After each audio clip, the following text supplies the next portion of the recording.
guys, your girl Janae, and I'm back with another video. So today I'm going to be doing a medical assistant, another informative video, tips and tricks, whatever you want to call it. We're just going to jump right into it. I wrote 8 questions that you should ask your employer when on an interview. I just started a new job and I just thought this would be a great idea. So we're just going to jump right into it. I got my little book. So the first question I have is, what are the expectations in a 30, 60, and 90-day basis? And what I mean by that is you want to know what should you know by 30 days, what should you know by 60 days, and what should you know by 90 days. When I started this new job, she ran it down for me. Basically, the first 30 days, you're still kind of in training. You're learning your way around things. You should be knowing how to check patients in, check patients out. You should know how to make charts. By the 60 days, you should be able to run EKGs, ABIs, do phlebotomy work by yourself. By the 90 days, which is 3 months, you should know all of your job duties and how to do them. You can still ask questions if you need help, but for the most part, you should know what you are here to do, what you're supposed to do, and how the office runs. So you want to know your 30, 60, and 90-day basis, and that will help you determine on what you need to work on, what you should know. Second question, can you tell me a bit about the company's background and how it was established, who owned it, who started it? This is just pretty much to give you a rundown about the company, like the question says. So you want to know, like, how was it started, when was it started, who founded it, you know, just things about the company background. You don't want to buy lip gloss from someone and then you ask them what ingredients are in it and then they can't tell you. Would you still want to buy it? No. So you just want the company to actually know about the company's background. Don't just gaslight me in here and then you don't know nothing about it, but you expect me to know all this stuff about it. So the third question I have is, what does a normal day look like for me? I typically ask this because some of these companies are slick. They will bring you in there on a day that they know the day is running really, really well. They'll have you thinking X, Y, and Z, and then you get there, it's a whole nother thing. So I typically ask, what does it look like? Run down to me what a day look like from start to finish. What time do I get here? What do we do for the first 2 hours? When does clinic start? Who clinic runs on this day? How often do they see patients? Is it every 15 minutes? Is it every 10 minutes? How many patients do they see within an hour? You know, stuff like that. So you want to know, what does the day look like? So you can go in there with the mindset of knowing how your day is going to go. You don't want to walk into a situation and you know nothing about what's going on. The fourth one I have is, what is the growth path for this position? This is important because when you go somewhere, you don't want to go to a dead-end job. You want to know, can I grow from this position? If I start off as a medical assistant, am I just going to stay a medical assistant? Is there opportunity for me to turn into lead, office, clinic? Like, what are the paths? I don't just want to stay a medical assistant and not grow in the company at all.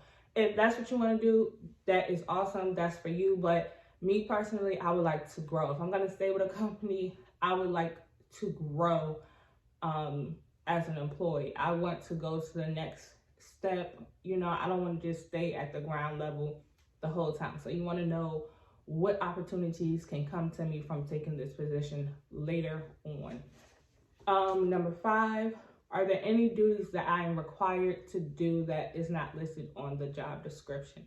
And I say this because I have taken a job in the medical field where they have ran everything down to me. I'm happy with it. You know, I sign my offer letter, I send it back to them, and I get there, and then 2 months later, they're telling me I have to travel an hour away or 45 minutes away, but that was never told to me when I took the job. That was never told to me in the interview. That's why it's important to ask these questions so you can get the full rundown, because a lot of times they will not tell you that, especially if they aren't paying good.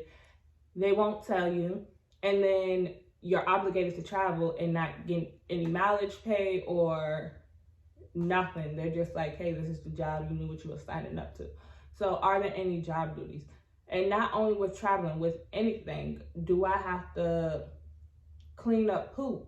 That's not what I signed up to do. I came here to draw blood. Why am I cleaning up poop?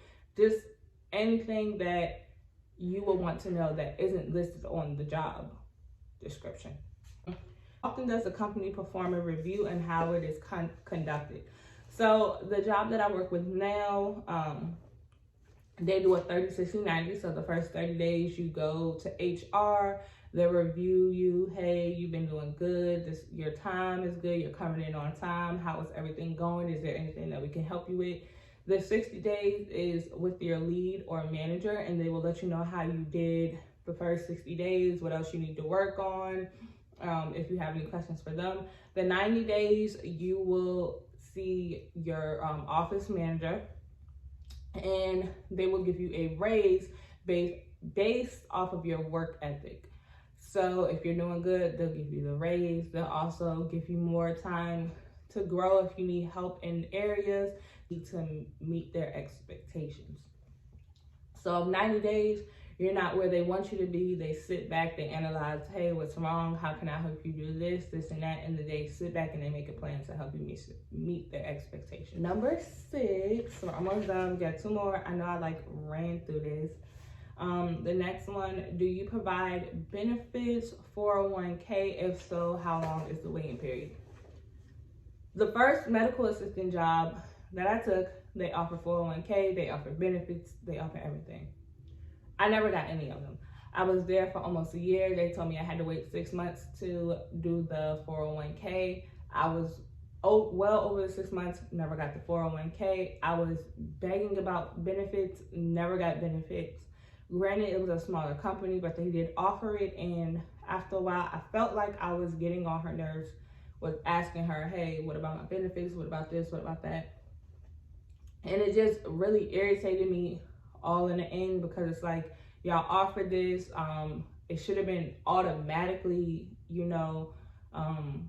given to me if I told you that I wanted these benefits. If I signed out the paper for it, it shouldn't have been no ifs, ands, or buts. It should have been, hey, this is when your benefits starts. They will take money out this check, certain such. But I never got that. Like I said, I never got the 401k. I never got the benefits. I never got anything. I was basically begging for it, and that kind of irritated me.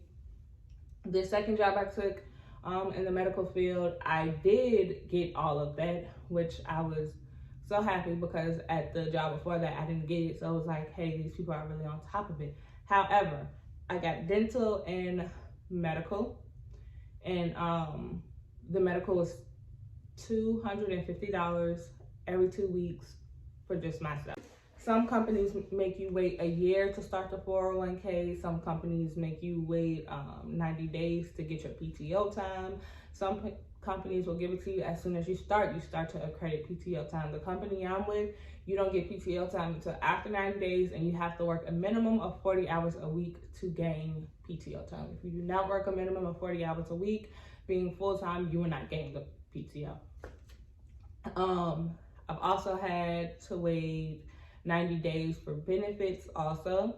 So you just want to know, what is the waiting period? When does my benefits start? How much do the benefits usually run? This is stuff that you want to know, because it's about your health. How are you in the health field and you don't have medical insurance, And then the last question you want to ask is there a way that I can shadow? This is so important because it catches them off guard. I want them to have you come in there when they have already planned out, hey, she's going to come in here, this and that. If you have time, ask, can you shadow at your interview? 9 times out of 10, they will say yes. I ask all the time, and I've never had a problem or had anyone tell me no. Just so you can see the real deal of what is going on. The job that I have now, I shadowed. I loved it. It was chaotic, but it was short staffed and it was realistic. It showed me what a day would look like.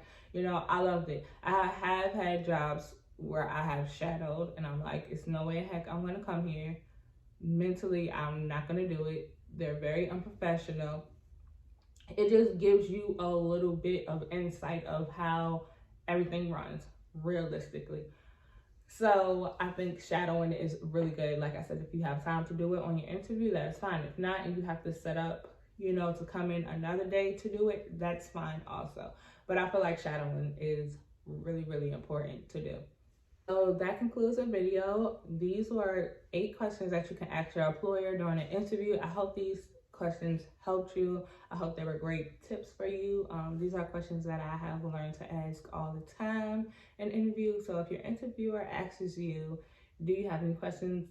Yes, you do. Say yes. Ask these questions. We have a million questions. Call back if you have more questions. But always ask questions so you can get an insight on what you're getting yourself into. Like I said, my name is Leah Janae. Thanks for watching this video. Until next time.